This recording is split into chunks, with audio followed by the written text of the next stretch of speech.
خدا یسوع مسیح کے عظیم جلالی اور بابرکت نام میں آپ سب کی سلامتی ہو۔ میں آپ سب کا ہوسٹ ونسنٹ ولفرڈ خان آج کے اس پروگرام میں آپ سب کو خوش آمدید کہتا ہوں۔ ناظرین، آج کے پروگرام تثلیثیہ توحید میں ہمارا جو موضوع ہے وہ نئے سال پہ ہے، کیونکہ یہ ایپیسوڈ پچھلے ایپیسوڈ سے کنٹینیوڈ ہے، گزشتہ سے پیوستہ ہے، تو ہم آج اسی کنورزیشن کو جو ہے وہ آگے لے کر بڑھیں گے۔ اور آج بھی اسٹوڈیو میں ہمارے ساتھ بردر سلیمان جون موجود ہیں۔ آپ سب بردر سلیمان جون سے واقف ہیں، تو میں اپنی ٹیم کے بہاف پہ اور آڈینس کے بہاف پہ بردر سلیمان کو ویلکم کرتے ہیں۔ بردر، بہت بہت شکریہ کہ آج ہمارے اس پروگرام میں آپ نے شرکت کی۔ آج کا جو پروگرام ہے وہ نیو ایئر کے حوالے سے ہے، لیکن کیونکہ یہ پروگرام گزشتہ سے پیوستہ ہی ہے تو ہم اسی ٹاپک کے اوپر دوبارہ سے بات کرنا چاہیں گے بھائی۔ تو میرا سب سے پہلے تو آپ سے جو سوال ہے آج کا، وہ پچھلے ٹاپک میں آپ نے ایک بڑی خاص ٹرمینالوجی استعمال کی تھی، تجسم، اور 3 سے 4 دفعہ آپ نے استعمال کی۔ اب یہ جو تجسم کا لفظ ہے یہ انجیل میں ہمیں یوحنا کی انجیل میں ملتا ہے۔ یوحنا کی انجیل اس کے پہلی جو 14 آیات ہیں اس میں ایک پورا انٹروڈکشن ہے تجسم کو لے کے، تو تھوڑا سا تجسم کو آپ ہمارے ساتھ ڈیفائن کریں۔ بہت بہت شکریہ ونسنٹ بھائی، اور آپ کی بات یہ ٹھیک ہے کہ بے شک کیلنڈر بدلتا ہے، لیکن یہ جو سیزن ہوتا ہے کرسمس سے نیو ایئر، بلکہ جنوری کے بھی کچھ شروع کے ہفتے جو ہوتے ہیں وہ پورا ایک کرسمس کا سیزن رہتا ہے۔ بلکہ جو پرانے انگریزوں کے جو کیلنڈرز ہیں اس میں جسے ہم کرسمس ٹائڈ کہتے ہیں، یعنی کرسمس کا سیزن وہ فروری کے پہلے یا دوسرے ہفتے تک جا کر ہوتا ہے، اور اسی طرح سے سیلیبریشن بھی جاری رہتی ہے، اور انہی موضوعات کو چرچ میں بھی دہرایا جاتا ہے۔ اور جیسے ہی کرسمس کے بعد نیو ایئر کی عبادت ہوتی ہے، اس کے بعد وہ وقت شروع ہوتا ہے جسے ہم مسیح کے ظہور کا وقت کہتے ہیں، کہ مسیح کی جو دنیا میں آمد ہے یا مسیح کا لوگوں پر ظاہر ہونا ہے، جسے ہم ایپیفینی بھی کہتے ہیں۔ تو نیو ایئر کے بعد سے چرچ کے کیلنڈر میں یا چرچ کی تعلیمات میں اس چیز کو شروع کیا جاتا ہے۔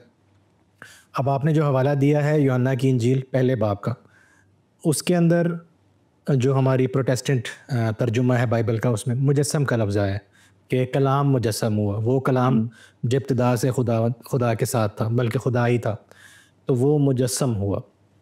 تو اس کا مطلب یہ ہے، مجسم ہونے کا مطلب یہی ہوتا ہے نا کہ ایک ایسی چیز جو مادی نہیں ہے، جو روحانی ہے، وہ جسم اختیار کر جائے اور وہ انسان بن کر آپ کے سامنے آ جائے۔ تو یوحنا کی انجیل کے مطابق جو خدا کا کلام ہے، کلمہ بھی کہتے ہیں اس کو، جو خدا کی حکمت ہے، خدا کی جو رویا ہے اس دنیا کے لیے، وہ مسیح میں مجسم ہو کر آتی ہے۔ اس کے کچھ الہیاتی پہلو بھی ہیں انکارنیشن کو لے کر، اس میں کلیسیا کی جو تعلیم ہے مروجہ وہ بھی ہے، اس میں معترضین کے اعتراض بھی ہیں، لیکن مقصد جو ایک عمومی بات ہے جو کہ ہمیں سمجھنے کی ضرورت ہے کہ خدا کی اس دنیا کے لیے جو سوچ ہے، خدا کی جو اس دنیا کے لیے حکمت ہے، وہ مسیح کی ذات میں مجسم ہو کے آتی ہے۔ تو اسی لیے مسیح کو دیکھنا خدا کو دیکھنے کے برابر ہے۔ مسیح کی تعلیم خدا کی تعلیم ہے، اور مسیح کے کام جو ہیں وہ خدا کے کام ہیں۔ تو یہ ہے بنیادی طور پر تجسم کا ایک، اگر آپ ایک خلاصہ سمجھیں۔ باقی اس کی جو الہیاتی باریکیاں ہیں اس پہ ہم گفتگو کر سکتے ہیں۔ ٹھیک ہے بھائی۔ اب اسی کے ساتھ ساتھ چونکہ کرسمس اب جو ہے وہ ایک مذہبی تہوار نہیں رہا، یہ گلوبل ایونٹ بن چکا ہے۔ بالکل ایسے ہم دیکھ رہے ہیں کہ نومبر کے اینڈ سے ہی جیسے کرسمس کا جو آمد کے اتوار شروع ہوتے ہیں تو پوری دنیا کرسمس سیلیبریشن، بلکہ آج دنیا میں مسیحیوں سے زیادہ غیر مسیحی جو ہیں وہ اس کو سیلیبریٹ کر رہے ہیں۔ تو پوری دنیا میں کرسمس سیلز لگ رہی ہیں، کرسمس ویکیشنز ہو رہی ہیں۔ تو اب جو ہے وہ کرسمس جو ہے وہ ایک گلوبل ایونٹ بن چکا ہے۔ لیکن جیسے جیسے ہی کرسمس گلوبل ایونٹ بنتا جا رہا ہے، اس کے اوپر اٹھنے والے اعتراضات بھی اتنے ہی ہیں۔ جی، اب ایک اعتراض بائبل جو ہمارے دوسرے جو لوگ ہیں، خاص کر جو غیر مسیحی لوگ ہیں، وہ یہ اٹھاتے ہیں کہ کرسمس کی ڈیٹ تو ٹھیک ہے ہی نہیں، اس کا تعین جو ہے وہ غلط کیا گیا ہے، اور ایون کرسچنس میں بھی 2 ڈیٹس کرسمس کی پائی جاتی ہیں۔ تو آپ ذرا بتا دیں کہ وہ کون سی 2 ڈیٹس ہیں اور ان کا تعین کیا ٹھیک ہے یا نہیں ہے؟ عمومی طور پر ہم اس کو اس طرح سے دیکھ سکتے ہیں کہ کلیسیا جو ہے نا وہ 2 ہیں، جو چرچ ہے یا کرسچن جو فیملی ہے، ایسٹ اور ویسٹ، ٹھیک ہے، مشرقی اور مغربی چرچ۔ تو جو مغربی ویسٹرن چرچ جو ہے وہ 25 دسمبر کو کرسمس یعنی مسیح کی پیدائش کو مناتا ہے، لیکن مشرقی جو چرچ ہے جس میں آرتھوڈاکس چرچ ہے، جس میں کاپٹک چرچ ہے، مصر میں، رشیا میں، ہندوستان میں، یونان میں، سیریا میں، جہاں جہاں پرانی کلیسیاں ہیں جو آرتھوڈاکس چرچ ہے، اور دنیا بھر میں بھی، وہ جو پہلا ہفتہ ہے جنوری کا 7 جنوری، اس دن وہ مسیح کی پیدائش کو مناتے ہیں۔ اس دن جو مغربی چرچ ہے، ویسٹرن چرچ، کیتھولک، اینگلیکن، وہ مسیح کے ظہور کی عید کو مناتے ہیں، اور مجوسیوں کا خداوند یسوع مسیح کے گھر پر تحائف لے کر آنا۔ تو یہ دو ڈیٹس شروع سے ہی چلتی آ رہی ہیں۔ جو ویسٹرن چرچ کی ڈیٹ ہے 25 دسمبر، یہ نکایا کہ کونسل کے اندر اس کو آپ سمجھ لیں کہ آتھرائز کر لیا گیا یا قبول کر لیا گیا کہ آج سے یہی اسی ڈیٹ کے اوپر مسیح کی پیدائش کو منایا جائے گا۔ تاریخی اعتبار سے دیکھا جائے تو شاید یہ دونوں ڈیٹس مسیح کی پیدائش کی ایکچوئل ڈیٹس نہیں ہیں، لیکن مختلف اوقات میں کلیسیاؤں نے طے کیا سیزن کے اعتبار سے، یا آپ سمجھ لیں کہ چرچ کی جو عبادتی ترتیب ہے اس کے اعتبار سے انہوں نے طے کیا کہ اس طرح سے ہم مسیح کی پیدائش، پھر اس کا ہیکل میں جانا، پھر اس کا بڑا ہونا، اس کا بپتسمہ لینا، پھر اس کی مصلوبیت، اور پھر اس کی قیامت اور اس کی دوسری آمد کے حساب سے جو کلیسیا میں تدریسی یا الہیاتی ترتیب ہے اس کو مد نظر رکھتے ہوئے ان دونوں کلیسیاؤں نے کرسمس کی ڈیٹس کو مرتب کیا۔ ٹھیک ہے، تو مطلب جو اس وقت کے کیلنڈر تھے یا جو آج کے کیلنڈر ہے، کیونکہ ہم جب ہسٹری پڑھتے ہیں تو ہمیں پتہ چلتا ہے کہ یہ جو جارجین کیلنڈر بھی ہے، انگلش کیلنڈر جس کو ہم کہتے ہیں، اس میں بھی کافی چینجز 2000 سال میں آئے ہیں۔ تو ایگزیکٹ ڈیٹ کا کسی کو نہیں پتہ، یہ صرف ہم علامتی جو ڈیٹس ہیں وہ چرچ نے رکھی ہیں، بالکل ایسی کہ ہم مسیح کی آمد کو سیلیبریٹ کریں، تو اس پہ ڈیٹ کا مسئلہ نہیں ہے۔ کچھ لوگ قائل ہیں کہ ہمیں ڈیٹ کی پابندی کرنی چاہیے، ٹھیک ہے، وہ اس کو مذہبی جو ایک تعلیم ہے اس کے طور پر لیتے ہیں کہ 25 دسمبر کو ہی کرسمس، تو اس پہ بحث ہو سکتی ہے۔ میرے حساب سے یہ کوئی ایسی بات نہیں ہے کہ جس کو ہم اپنے ایمان کا حصہ بنائیں۔ ڈیٹ کے اوپر مسئلہ نہیں ہے، مسئلہ ہے کہ اس ڈیٹ کے جو واقعہ ہے مسیح کی پیدائش، اور پھر اس سے ہم سبق کیا سیکھتے ہیں اپنی زندگی کے لیے اور اس دنیا کے لیے، وہ زیادہ ضروری ہے۔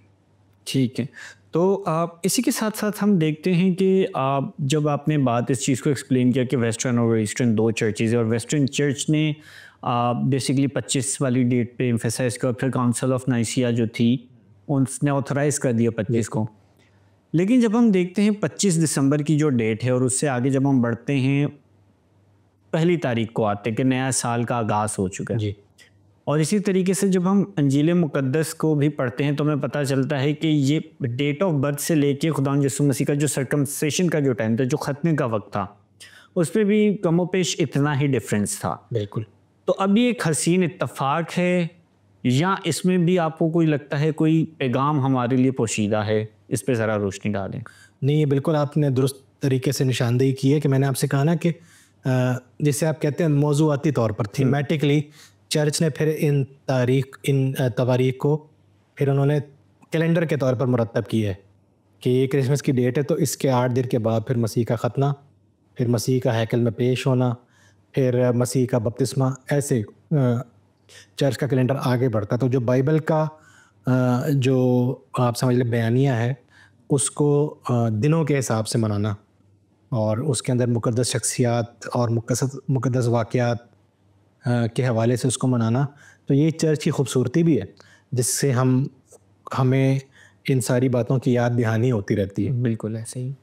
اچھا، اسی کے ساتھ ساتھ ہم ایک چیز یہ دیکھتے ہیں کہ جو آج ڈیٹس کا تعین کیا جاتا ہے، ٹھیک ہے نا، وہ یا تو اینو domino, after the death of Christ, یا بیفور کرائسٹ کیا جاتا ہے۔ تو اس کے بیچ میں کیا یہ کہنا ٹھیک ہوگا کہ جیسے ہم میتھس میں بھی دیکھتے ہیں، ہم نمبرز کی کچھ بات کریں گے کہ نمبر جو ہے وہ شروع 0 سے ہوتا ہے، 0 از اسٹینڈنگ ان بٹوین، اور اگر آپ 0 سے سیدھے ہاتھ پہ جاتے تو آپ پلس پہ ہیں، لیفٹ پہ جاتے ہیں تو مائنس میں ہیں، اور یہی نمبر لائن جو ہے ہمیں ڈیٹس میں، کیلنڈرز میں بھی نظر آتی ہے۔ تو جو آج ہمارے پاس ہم دیکھتے ہیں بیفور کرائسٹ ڈیٹس کو بتانے کا جو طریقہ کار ہے، اس میں اب وہ ڈیٹ خداوند یسوع مسیح کی پیدائش سے یا تو پہلے کی ہے یا بعد کی ہے پوری دنیا میں۔ اس چیز کو آپ کس طریقے سے دیکھتے ہیں، اور ہمارے مسیحیوں کے لیے اس میں کیا پیغام ہے کہ صرف خداوند یسوع مسیح کی پیدائش سے ہی کیلنڈر جو ہے وہ یا تو اس سے بعد کا ہے یا اس سے پہلے کا ہے. اور آئیڈینٹیفیکیشن جو ہے, جو مائل سٹون ہے, وہ بیسکلی خدا یسوع مسیح کی پیدائش ہے. تو اس پہ بھی تھوڑا سا آپ ہمیں ایکسپلین کریں. نہیں, میں متفق ہوں آپ کی اس بات سے, اور مسیحیوں کا تو یہ دعویٰ یہی ہے کہ جو تاریخ ہے وہ اپنے آپ میں مسیحی تاریخ ہے, اس لیے اس کو کہتے ہیں عیسوی ہیں. جیسے آج بھی ہم بیٹھے ہیں تو 1 جنوری 2025 عیسوی, ٹھیک ہے, اور یہ آفیشلی سرکاری طور پر پوری دنیا میں چلتی ہے, یہی تاریخ چلتی ہے. تو اس کے اندر الہیاتی پس منظر اس کا یہی ہے کہ مسیح کی پیدائش کو ہم اتنا اہم موضوع مانتے ہیں.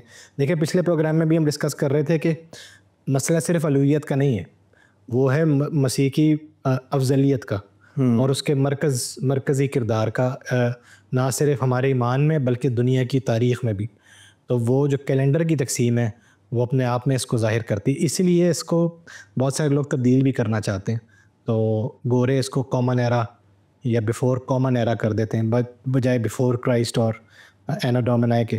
اور دوسرے مذاہب کے ظاہر سی بات ہے اپنے کیلنڈرز بھی ہیں, لیکن مروجہ کیلنڈر کافی عرصے تک مسیحی کیلنڈر ہی رہا ہے اور ابھی بھی جاری ہے وہ. اچھا, آپ جی جو بات کر رہے تھے کہ کامن ایرا اور بیفور کامن ایرا, ٹھیک ہے نا, لیکن اس میں بھی جو پوائنٹ جو آئے گا کہ نوٹ کرنا ہے کہ ڈیٹس کا جو تعین کرنا ہے, جو اسٹارٹنگ پوائنٹ ہے وہ پھر بھی دا برتھ آف کرائسٹ ہی رہے گا. They can rename it but they can not actually change it, right. اچھا, اسی کے ساتھ ساتھ ہم کیونکہ کرسمس پر اٹھنے والے اعتراضات پر ہی بات کر رہے ہیں, تو ہم بچپن میں دیکھتے تھے, اب تو وہ ٹرمینالوجی بڑی کم یوز ہوتی ہے, اور کیونکہ بعد میں ہمارے بڑوں نے, اس وقت ہمارے بزرگ ہمیں وہ استعمال کرنے سے منع کرتے تھے, کہ ہم کرسمس کا ایبریویشن دیکھتے تھے.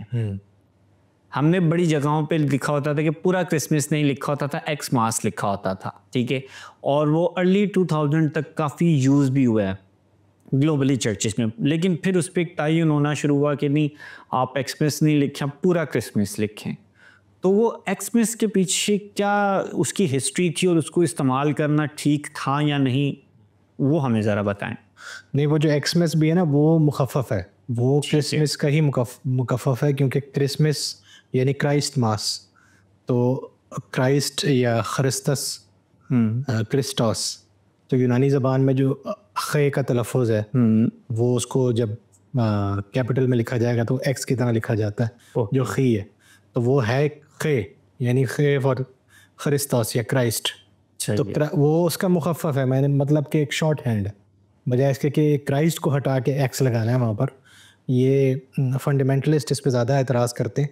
اب پھر وہی بات ہے کہ کیا اس دن کا جو نام ہے یا جو اس دن کی ڈیٹ ہے وہ ضروری ہے ہمارے لیے, یا ہم جو شخصیت ہے یا جس کی پیدائش ہے یا انجیل کی جو حقیقت ہے اس پر ہم بات کریں. تو یہ جو بحث ہوتی ہے نا, یہ ہمیں بنیادی چیزوں سے ہٹا دیتی ہے. اگر یہ ثابت بھی کوئی کر دے کہ کرائسٹ کو ہٹا کے ایکس لگایا ہے تو ٹھیک ہے, مطلب ہم اس کو چھوڑ دیتے ہیں منانا, کوئی ایسی بات نہیں ہے, یا اس کو ایکس میکس لگانا چھوڑ دیتے ہیں. لیکن اب ہر سال یہ دو لوگ بحث کرتے ہیں, کہتے ہیں ٹھیک ہے, کہتے ہیں نہیں ٹھیک. لیکن بنیادی طور پہ اس میں کرائسٹ کو ہٹانے کی بات نہیں ہے. وہ ایکس جو ہے وہ کرائسٹ کو, وہ انگلش والا ایکس نہیں ہے, وہ یونانی زبان کا خے ہے, ٹھیک ہے. تو خے سے خرستوس کرائسٹ, تو کرائسٹ ماس ہی ہے وہ. اور وہ جیسے کہتے ہیں کہ ہمیں خرستوس مل گیا ہے, کرسٹوس, بالکل تو وہ خرستوس کا ہی دن ہے. تو وہ خرستوس کا جو خے ہے نا, بس اس کو بڑا کر کے اور ماس چھوٹا. ٹھیک ہے. تو یہ جو ابتدائی کلیسیاں ہیں انہوں نے ایز اے سمبل اس کو اسٹارٹ کرنا استعمال کیا, تاکہ وہ بطور سمبل استعمال کرے اور پورا کرسمس یا کرائسٹ کا لفظ جو ہے وہ نہ چھپائیں. تو یہ بھی ایک علامتی ہی نام تھا, اور یہ نام ٹھیک ہے. بہرحال اس میں کوئی کانسپریسی نہیں ہے, کانسپریسی نہیں ہے. اور یہ تاریخی سوال ہے کہ کب سے شروع ہے, لیکن وہی بات ہے کہ ہم نے دیکھنا ہے کہ ہمارا جو توجہ ہے وہ کس چیز کے اوپر ہے. ٹھیک ہے, توجہ تو ہماری کرسٹوس کے اوپر ہی ہونی چاہیے. ٹھیک ہے. اب جیسے جیسے ہم آگے بڑھ رہے ہیں اور ہم نے دیکھا کہ کرسمس کے اوپر بڑے اعتراضات اٹھ رہے ہیں, لیکن پوری دنیا اس کو سیلیبریٹ کر رہی ہے. آج ہم دیکھیں, آپ کسی بھی مذہب کے لوگوں کو آپ دیکھ لیں, ٹھیک ہے, آپ ایسے بھی ممالک میں اگر جا کے دیکھیں جہاں پہ مسیحیوں کے اوپر پرسیکیوشن ہوتی ہے, بہت زیادہ پرسیکیوشن ہوتی ہے, وہاں پر بھی کرسمس سیلیبریٹ ہو رہا ہے کسی نہ کسی فارم میں. اچھا, کہیں پہ یہ چھٹیوں کے نام سے سیلیبریٹ ہو رہا ہے, صحیح ہے, لیکن پوری دنیا یہ جو دن ہیں, کہنا چاہیے کہ 20 دسمبر سے لے کے تقریباً 10 جنوری تک, ٹھیک ہے, یہ جو 30 دن آتے ہیں اور اس میں جیسے آپ نے بتایا کہ خدا یسوع مسیح کی پیدائش اور وہ پھر ختنے کا بھی جو ہم وقت کہتے ہیں اور اس کے بعد سے جو ظہور کی عید ہے، اس پورے ٹائم ڈیوریشن میں ان عیدوں کی سیلیبریشن میں پوری دنیا رک جاتی ہے. بالکل. تو کیا یہ کہنا ٹھیک نہیں ہے کہ ساری قوموں نے مسیح کے دن کو تو مان لیا ہے لیکن ابھی تک مسیح کو ماننا شروع نہیں کیا؟ ہاں ایسے آپ کہہ سکتے ہیں، لیکن یہ جو دن ہے 25 دسمبر اور یہ جو ہالیڈے سیزن جسے ہم کہتے ہیں، یہ مسیح کے پیدائش سے پہلے بھی اسی طرح منایا جاتا تھا، کیونکہ اس کا تعلق جو ہے وہ موسم کے ساتھ ہے. اور اگر آپ کبھی غور کریں، یہ بہت سارے لوگ نہیں کرتے اس پہ غور، کہ جو ہماری مسیحی عیدیں ہیں نا ان کا تعلق بھی موسم کے ساتھ ہے. بالکل. تو جہاں پر سردی کی شدت کم ہونا شروع ہوتی ہے یہ 25 دسمبر کے بعد، اور آہستہ آہستہ تو سیلیبریشن اس چیز کی ہوتی ہے، بازار جو کھلتے ہیں، تو ایک طرح سے اس چیز کو لے کر مسیح کی پیدائش سے جوڑا گیا تاکہ ایک آپ سمجھ لیں کہ ایک معاشرے کے اندر اس کو ایک مذہبی تہوار جس سے آپ کی ایمان کی بھی تقویت ہوتی ہے اور پھر لوگوں میں ایکا بھی پایا جاتا ہے. اس لیے آج اس پہ بحث ہوتی ہے کہ کیا ہم جیسے ہم کسی اور ملک میں، مثال کے طور پر افریقہ کے اندر جو مسیحی ہیں، تو کیا وہ بھی اس ملک کے اپنے جس بھی ملک میں رہتے ہیں اس کے تہواروں کو لے کر کیا انہیں وہ مسیحی بنا سکتے ہیں؟ اس پہ بحث ہے اور میں سمجھتا ہوں بنا سکتے ہیں، کیونکہ تہوار کا تعلق مذہب سے نہیں ہوتا. اگر ایک کرسچن جس تہوار کو منا رہا ہے وہ کرسچن تہوار بن جائے گا، چاہے اس کی اوریجن کرسچن. یہ بھی بڑا اعتراض کرتے ہیں لوگ کہ کرسمس جو ہے 25 دسمبر یہ پیگن ہالیڈے، لیکن اعتراض یہ تب بنے گا اگر ہم پیگن سیلیبریشن کریں. ہم تو کر رہے ہیں مسیحی سیلیبریشن، تو اب کیونکہ وہ کرسچنز منا رہے ہیں تو اب وہ کرسچن فیسٹیول ہے، اور دنیا میں جو بھی فیسٹیول کرسچن منائیں گے وہ کرسچن فیسٹیول ہو جائے گا. اب اس کی ہسٹری آپ ہمیں دکھاتے رہیں، لیکن مقصد اس کا یہ ہے کہ آج ہم اس کو کس طور سے منا رہے ہیں. اس طرح تو آپ پیچھے جاتے رہیں تو ہر چیز پیگن ہے. ایون جو ہمارے دنوں کے نام ہیں یہ بھی خداؤں کے نام پر ہیں. ہاں، بدھ اور پیر انگلش میں بھی ایسے ہی ہے. تو یہ فنڈامنٹلسٹ جو ہے نا لوگ وہ اس چیز کو بھول جاتے ہیں کہ یہ لاجک پھر جہاں تک جاتی ہے پھر آپ کے پاس کچھ نہیں بچتا. ٹھیک ہے، تو مقصد یہ ہے کہ وہ کسی بھی معاشرے کے اندر، اب جیسے روم نے اگر جب روم مسیحی ہو گیا تھا تو انہوں نے اس ڈیٹ کو طے کیا، تو یہ وہ ڈیٹ آلریڈی تھی جس کے اندر سردی کی شدت ختم ہوتی ہے، بازار کھلتے ہیں، لوگ گھروں سے باہر نکلتے ہیں، تو انہوں نے مسیح کی پیدائش کے ساتھ اس کو جوڑ دیا. ٹھیک ہے، تو اس کے پیچھے یہ مقصد ہے. اور آج بھی لوگ اس کو آپ صحیح کہہ رہے ہیں کہ ہالیڈے سیزن مناتے ہیں، لیکن وہ اس کی ہسٹری میں یا اس کی اس میں نہیں جاتے کہ لیکن کرسچن بہرحال وہ آپ ہمیشہ دیکھیں گے کہ وہ کمرشلزم سے دور ہو کر وہ کہتے ہیں یار اس سیزن کو جو ہے وہ مذہبی جوش کے ساتھ منایا جائے، بجائے اس کے کہ صرف سیلیبریشن یا عیاشی یا صرف چھٹی کے طور پر منایا جائے. ٹھیک ہے، اب کیونکہ جیسے جیسے اس کی ایکسپینشن ہوتی جا رہی ہے اور اس کے اوپر اعتراضات بھی اٹھتے جا رہے ہیں، لیکن اس کے ساتھ ساتھ ہمیں کیونکہ اعتراضات کے نہ صرف جواب دینے لیکن پازیٹیو سائڈ بھی دیکھنی ہے. ابھی جیسے ہم نے پچھلے دنوں میں بھی بات کی تھی کہ جو حالات ہیں، دنیا کے جو حالات ہیں، کیونکہ اب 25 تاریخ تو گزر چکی ہے لیکن آنے والے جو 7 جنوری تک ہم خدا یسوع مسیح کی آمد کو ہی سیلیبریٹ کر رہے ہیں، ظہور تک. اور کیونکہ لاسٹ ٹائم بھی ہم نے ایک بات کی تھی کہ دنیا میں امن جو ہے وہ قائم نہیں، سچویشن نہیں، اور چونکہ یہ دن ہی امن کے شہزادے کا ہے، ٹھیک ہے، اور وہ دنیا میں آ چکا ہے. اس دور میں، اس وقت کرنٹ سینیریو کو آپ دیکھتے ہوئے آپ کیا کہتے ہیں کہ کرسچنس کو اس نیو ایئر سے کیا کرنا چاہیے کہ جس سے ہم دنیا میں امن لا سکیں؟ صحیح ہے. جو ہم ریکارڈنگ سے پہلے بھی یہ بات کر رہے تھے کہ جو مسیح کی پیدائش یا اس کے جو ظہور کی جو تلاوتیں ہیں کرسمس کی، خاص طور پر یوحنا پہلا باب، تو ان کا جو ہمیں ریفرنس ملتا ہے وہ ملتا ہے ہمیں پیدائش کی پہلی کتاب سے، جہاں پر خدا دنیا کو بناتا ہے. تو بائبل کی جو آپ سمجھ لیں بیانیہ ہے یا مسیحی ایمان کے جو آپ سمجھ لیں کہ ایک ترتیب ہے، وہ ہے یہ کہ خدا نے اس دنیا کو بنایا ہے، اس پوری کائنات کو اس نے بنایا. کیونکہ خدا نے اس کو بنایا تو یہ ایک اچھی ہے، یہ اچھائی سے بھری ہوئی ہے، اور خدا نے بھی اس کو دیکھا اور کہا اچھا ہے. لیکن گناہ کی وجہ سے، انسان کی گناہ کی وجہ سے اس کے اندر بگاڑ پیدا ہوا ہے. اور ان میں سے ایک بگاڑ یہ بھی ہے جیسے ہم تشدد، قوموں کا قوموں پہ چڑھائی جو ہے، یا بے گناہ لوگوں کا مرنا جو ہے، اور یہ شروع سے چلتا آ رہا ہے. تو پہلے خدا نے دنیا کو بنایا، اس نے بنا کر کہا یہ اچھا ہے. لیکن پھر جب اس میں بگاڑ پیدا ہوئے اور جنگی نوعیت کے بگاڑ پیدا ہوئے، آپ کو پتہ ہے کہ بنی اسرائیل جو خدا کی چنی ہوئی قوم تھی پرانے عہد نامے میں، ان کو اسیر بنا کر بابل میں لے جایا گیا. تو یہ بھی آپ سمجھتے ہیں کہ اس زمانے کی سپر پاورز کا طریقہ تھا قوموں کو محکوم کرنے کا. تو اس میں خدا نے وعدے کرنا شروع کیے کہ نہ صرف میں بنی اسرائیل کو واپس لاؤں گا، نہ صرف میں ان کے ملک کو دوبارہ بساؤں گا، لیکن جیسے آپ یسایہ کی کتاب پڑھتے ہیں تو اس میں عالمگیر نوعیت کی نبوتیں ہیں کہ میں دنیا کو دوبارہ نئے سرے سے بناؤں گا. تو وہاں یہ بھی لکھا ہے کہ شیر اور بکری جو ہے وہ اکٹھی رہے گی. ٹھیک ہے، جو انسان کا بچہ ہے وہ سانپ کے بل میں ہاتھ ڈالے گا لیکن سانپ کا بچہ اس کو کاٹے گا نہیں. ٹھیک ہے، تو یہ اسے ہم کہتے ہیں تجدید، اسے ہم کہتے ہیں دنیا کو دوبارہ نئے سرے سے بحال کرنا، بحالی، تجدید. انگریزی میں ہم کہتے ہیں ریڈیمپشن، رینیول. تو اب جب مسیح کی پیدائش ہے تو وہ یہ ساری باتیں اناجیل کے اندر، یہ ساری باتیں مسیح کے اوپر اپلائی ہوئی کہ وہ شخص ہے جو کہ کائنات کو، اس دنیا کو، اس خلقت کو دوبارہ اپنی اصل حالت میں لے کر آئے گا، جہاں خدا اپنی تمام مخلوقات کے ساتھ، چاہے وہ انسان ہو، چاہے وہ چرند پرند ہو، چاہے وہ فطری مناظر ہوں، ان سب کے ساتھ وہ ہم آہنگی پیدا کرے گا. اور مکاشفہ کی کتاب جب آپ پڑھتے ہیں اس کے آخری جو ابواب ہیں 20، 21، 22، اس میں آپ دوبارہ پڑھتے ہیں کہ نہروں کا ذکر ہے، جھیلوں کا ذکر ہے، درختوں کا ذکر ہے، جانوروں کا ذکر ہے، اور تمام دنیا کی قومیں جو ہیں وہ مسیح کے نام سے اکٹھی ہوتی ہیں. تو اس پہلو کو ہمیں یاد کرنے کی ضرورت ہے، اس کو ہم کرتے نہیں ہیں. کرسمس اکثر ایک طرف سیلیبریشن، کرسمس نیو ایئر اور جو یہ پورا ظہور کا ہفتہ ہے سیلیبریشن ہوتی ہے، دوسری طرف الہیاتی بحث چھڑ جاتی ہے. لیکن اس پوری کہانی کا یا اس پوری بات کا جو مقصد ہے جو کہ دنیا کی تجدید ہے، اور وہ مسیح کے ذریعے، اور مسیح کے ذریعے کا مطلب یہ ہے کہ کلیسیا کے ذریعے، کیونکہ وہ اس نے کام اپنے شاگردوں کو سونپا ہے. تو اس کے اوپر کم زور ہے. جب ہم اس کے اوپر ایک دوسرے کو یاد دلاتے رہیں گے تو پھر اس طرح کی صورتحال پیدا ہوگی جس طرح سے آپ امن کی طرف جا سکیں، سلامتی کی طرف جا سکیں. اور یہی جو ہے خدا کا منصوبہ بھی ہے. میں نے آپ سے کہا تھا کہ جسے ہم کلمہ کہہ رہے ہیں، خدا کا کلمہ وہ ہے خدا کی سوچ، خدا کی حکمت اس دنیا کے لیے، اور وہ مسیح میں مجسم ہوئی. تو ہم جب مسیح کو جو کام کرتے ہوئے دیکھتے ہیں وہی کام اس دنیا کے لیے مفید ہے.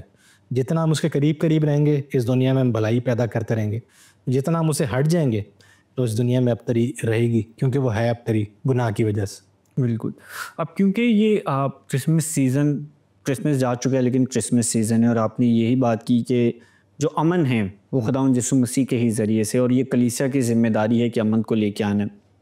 کچھ چند ایک پریکٹیکل سٹیپس آپ کے نزدیک ذاتی طور پر گلوبلی یا عالمی کلیسیا کو وہ کون سے پریکٹیکل سٹیپس ہیں جو لینے چاہیے، جو اختیار کرنے چاہیے کہ وہ دنیا میں امن قائم کر سکے؟ کچھ چند ایک اگر آپ کے پاس ہوں تو. ہاں، میں ایک بات کرنا چاہوں گا، اور وہ کلام سے میں کرنا چاہوں گا کیونکہ ہم سیاسی باتوں ہم کر نہیں رہے. تو ہم بات کر رہے ہیں کہ مسیح کی پیدائش، اس کا ظہور کس طرح پریکٹیکلی ہمیں مدد کر سکتا ہے.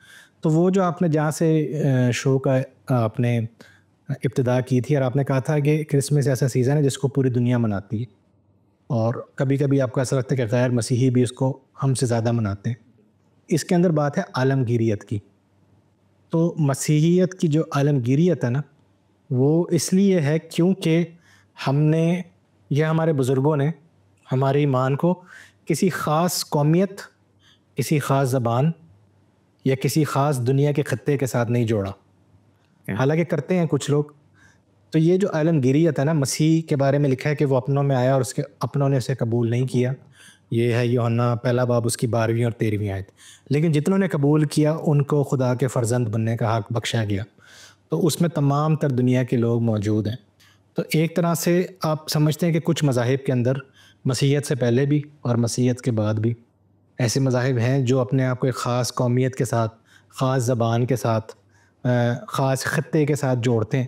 اور جب آپ کہتے ہیں کہ ہماری قوم ہی افضل ہے، یا ہمارا خطہ ہی یہ ہمیں خدا نے دیا ہے، یا ہماری ہی زبان میں جو ہے خدا کی بات ہو سکتی ہے، تو اس سے کہیں نہ کہیں پھر کشیدگیاں پیدا ہوتی ہیں اور وہ سیاسی رنگ اختیار کر دیتی ہیں. مسیحیت میں اس کے برعکس ہے. بلکہ میں آپ کو یہ بھی کہوں گا کہ کبھی ایسے تھا بھی نہیں. یہ جو ہم پڑھتے بھی ہیں کہ بنی اسرائیل خدا کی چنی ہوئی قوم ہے، لیکن کہیں بھی کلام میں نہیں لکھا کہ باقی قوموں کو خدا ملحوظ خاطر نہیں رکھتا. میں آپ کے سامنے 2 نبوتیں رکھنا چاہوں گا پرانے عہد نامے میں سے ہی. ایک ماضی کی بات ہے اور ایک مستقبل کی بات ہے. آموس کی کتاب آپ پڑھتے ہیں، اس کا 9واں باب، اس کی 7ویں آیت میں خداوند اسرائیل سے فرماتا ہے کہ کیا تم میرے لیے اہل کوش کی اولاد کی مانند نہیں؟ کیا میں نے اسرائیل کو ملک مصر سے اور فلسطینیوں کو کفتور سے اور ارامیوں کو کیر سے نہیں نکال کے لایا ہوں؟ تو ہم صرف اس پہ غور کرتے ہیں کہ خدا جو ہے وہ بنی اسرائیل کو مصر سے نکال کے لایا، تو اب وہ اس کی چنی ہوئی قوم ہے. وہ یہاں پر خدا کا بندہ آموز گنوا رہا ہے کہ خدا اور بھی قوموں کو اسیری سے نکال کر لایا ہے، وہ ساری قومیں اس کی ہیں. اور اس کے ساتھ یسایہ جو ہے وہ نبوت کرتے ہوئے، مطلب یہ تھی ماضی کی بات، وہ نبوت کرتے ہوئے کہتا ہے کہ اس وقت، یعنی کہ جب مسیح کی آمد ہوگی، اس وقت مصر سے اسور تک ایک شاہراہ ہوگی اور اسوری مصر میں آئیں گے اور مصری اسور میں جائیں گے. تب اسرائیل مصر اور اسور کے ساتھ تیسرا ہوگا اور روئے زمین پر برکت کا باعث ٹھہرے گا، کیونکہ رب الافواج ان کو برکت بخشے گا اور فرمائے گا مبارک ہو مصر میری امت، اسور میری ہاتھ کی صنعت اور اسرائیل میری میراث. تو ہم ابھی تک اس پہ پھنسے ہوئے ہیں کہ ابراہیم جو ہے وہ باعث برکت ہے، تو اس کی جو اولاد ہے اسرائیل وہ باعث برکت ہے. لیکن جو خدا کی پیش گوئی ہے بندہ یسایہ کے ذریعے، اس میں تمام قومیں جو ہیں وہ اس میں شامل ہیں. تو اس طرح سے جو عالمگیریت ہے مسیح کی، جو بتدریج ہمیں لے کر جاتی ہے ایک شخص سے جو کہ اپنوں میں آیا اور اس کے اپنوں نے اسے قبول نہیں کیا، لیکن پھر اس کی منادی پوری دنیا میں کی گئی، تو اس کے نام سے جو ہے اس کے ماننے والے وہ ان چیزوں سے آزاد ہو جاتے ہیں کہ ہم ایک افضل قوم ہے، ہماری کوئی ایک زبان ہے. اس لیے مسیحی آج کسی بھی ایک ملک میں آپ دیکھیں گے کہ کانسنٹریٹڈ نہیں ہے اور وہ پوری دنیا میں پھیلے ہوئے ہیں، بلکہ دنیا کی جو اکثریت ہے مسیحیہ کی وہ افریقہ اور ایشیا میں پائی جاتی ہے. بالکل گوروں کا مذہب بھی نہیں ہے یہ، جو عام طور پر سمجھا جاتا ہے. تو یہ اپنے اندر ایک عالمگیریت یا امن کی بات ہے کہ مختلف دنیا کے لوگ جو ہیں وہ ایک جگہ اکٹھے ہو سکتے ہیں، اور ہم اسے گاہے بگاہے اس کا ہم اظہار بھی کرتے ہیں اپنے چرچز کے اندر. کم سے کم میرے اپنے چرچ کے اندر مہینے میں ایک دفعہ عبادت ہوتی ہے جس میں 3 زبانوں میں ہم عبادت کرتے ہیں، انگریزی، اردو، پنجابی. اور مجھے نہیں لگتا کسی اور مذہب کے اندر اس طرح ہوتا ہے کہ ایک سے زیادہ زبان میں عبادت کی جائے. تو یہ ایک چھوٹی سی چیز ہے کہنے کو، لیکن یہ اپنے اندر وہ پورا پوٹینشیل رکھتی ہے کہ ہم دنیا کو ایک پیج پر ملا سکیں. بہت شکریہ سلیمان بھائی کہ آج پھر آپ نے اس بڑے اہم موضوع کے اوپر روشنی ڈالی، اور ہم نے کافی ملٹیپل چیزیں اس میں ڈسکس کی، اور بڑا ڈائیورس پروگرام میں ہم نے پہلے مجسم ہونے کی بات کی، ہم نے ایک بڑی کنٹروورشل چیز بھی ڈسکس کی جس کے اوپر آپ اسپیسیفکلی چرچ کے اوپر اور مسیحیوں کے اوپر جو ہے وہ تنقید کی جاتی ہے کہ کرسمس کی ایگزیکٹ ڈیٹ کیا ہے، جس کا ہمیں عام طور پر مسیحیوں کو پتہ نہیں ہوتا. ساتھ ہی ساتھ ایک اتفاق ہے کہ خدا یسوع مسیح کی پیدائش اور ختنے کے دن کو جو ہے، اور اسی کے ساتھ 25 دسمبر اور جو نیو ایئر کی ڈیٹ ہے 1 جنوری، ان میں تقریباً ایک ہی قسم کا جو ہے وہ ہمیں ڈفرینس نظر آتا ہے. ٹھیک ہے، تو اس میں کیا سملیرٹیز ہیں اس چیز کو بھی ہم نے دیکھا، اور ساتھ ہی ساتھ نئے سال کی آمد کے لیے کیا پیغام ہیں. اور میری آپ سب سے گزارش ہے کہ اگر اس موضوع کے حوالے سے آپ کا کوئی بھی سوال ہے تو اسکرین پہ دیے گئے نمبرز پر رابطہ کر کے آپ جو ہیں وہ اپنے سوالات ہم تک پہنچا سکتے ہیں، تاکہ ہم اپنے آنے والے پروگرامز میں ان سوالات کو شامل کریں. بہت شکریہ. خداوند آپ سب کو بہت برکت دے.